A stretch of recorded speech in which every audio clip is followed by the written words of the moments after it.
The lord. Minute with God's word. నేటి దిన వాగ్దానము. కీర్తనలు 5:7.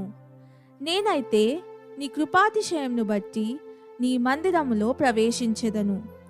సియోను జనులారా, ఉత్సహించి మీ దేవుడైన యెహోవా యందు సంతోషించుడి.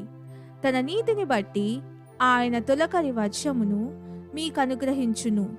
వాన కురిపించి పూర్వమందువలె తొలకరి వర్షమును కడవరి వర్షమును మీకనుగ్రహించును.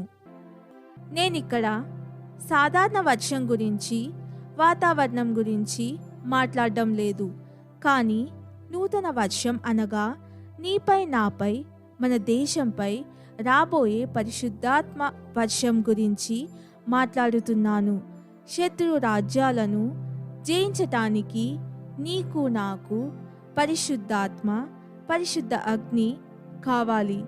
మనం ప్రార్థించేటప్పుడు చిన్న మేఘం క్రమేపీ పెద్దదై ఎండిన ఎముకలకు జీవాన్నిస్తుంది.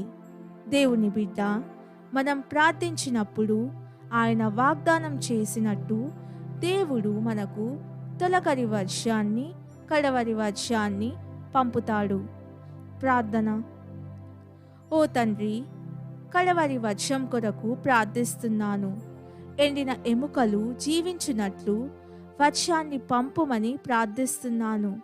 ఓ దేవా, శత్రు రాజ్యాలు కాల్చబడినట్లు నీ అగ్నిని పంపించు. పరిశుద్ధాత్ముడు గొప్ప మేలుకొలుపు జరుగునట్లు ఉజ్జీవ జ్వాలలను పంపుమని యేసుప్రభుని నామంలో ప్రార్థిస్తున్నాను తండ్రి. ఆమెన్.